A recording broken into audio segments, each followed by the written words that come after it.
Station Ghanpur MLA Rajaiah sarpanch నవ్య మధ్య వివాదానికి తెరపడింది. జానకిపురం గ్రామ సర్పంచ్ నవ్యతో రాజయ్య భేటీ అయ్యారు. అధిష్టానం ఆదేశాల మేరకు నేరుగా ఆమె ఇంటికి వెళ్లిన రాజయ్య నవ్యకు క్షమాపణ చెప్పారు. నవ్య భర్త ప్రవీణ్ ఆహ్వానం మేరకు తాను ఇక్కడికి వచ్చినట్టుగా రాజయ్య తెలిపారు. స్టేషన్ గన్పూర్ నియోజకవర్గం తన వల్ల మహిళల ఆత్మ గౌరవానికి కేంద్రంగా ఉందని ఎమ్మెల్యే అన్నారు. మహిళల అభివృద్ధి, వారి ఆత్మ గౌరవం కోసం ఎన్నో కార్యక్రమాలను చేపట్టామన్నారు. తనకు 4 చెల్లెళ్లు ఉన్నారని, తన ఒంట్లో ఊపిరి ఉన్నంత వరకు మహిళల ఆత్మ గౌరవం కోసం కృషి చేస్తానని స్పష్టం చేశారు.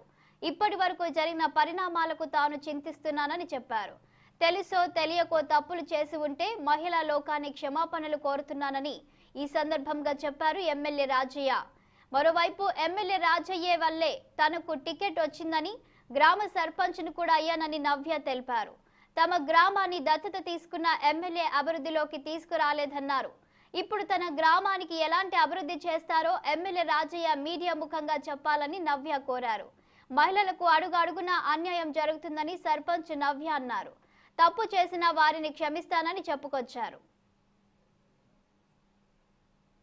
జరుగుతాయి, అన్యాయాలు జరగకుండా ఖండిస్తున్నా. నేను ఖండిస్తున్నా. ఇప్పుడు నా ఇంట్లో నాకు నా బిడ్డ తప్పు చేసింది, చెప్పినా నేను తప్పు చేయొద్దమ్మా, నువ్వు ఈ తప్పు చేయొద్దు, ఇది చేయడం కరెక్ట్ కాదని చెప్పిన. మారినప్పుడు బిడ్డను క్షమిస్తున్నా. అట్లాగే ఎవరైనా అన్యాయం చేస్తే వాళ్ళని క్షమించాల్సిందే.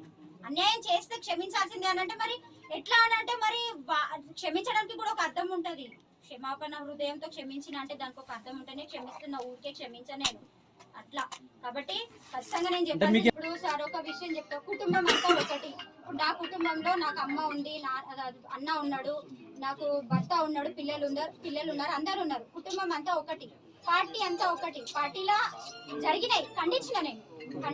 నేను ఏం చెప్తున్నా సార్, ఖచ్చితంగా ఖండిస్తూనే ఉంటా. మళ్ళీ తప్పు జరిగితే కూడా ఖండిస్తా. మళ్ళీ తప్పు జరిగితే మీరే వస్తారు, మీ ముందే సందర్భాలు కూడా ఉన్నాయి.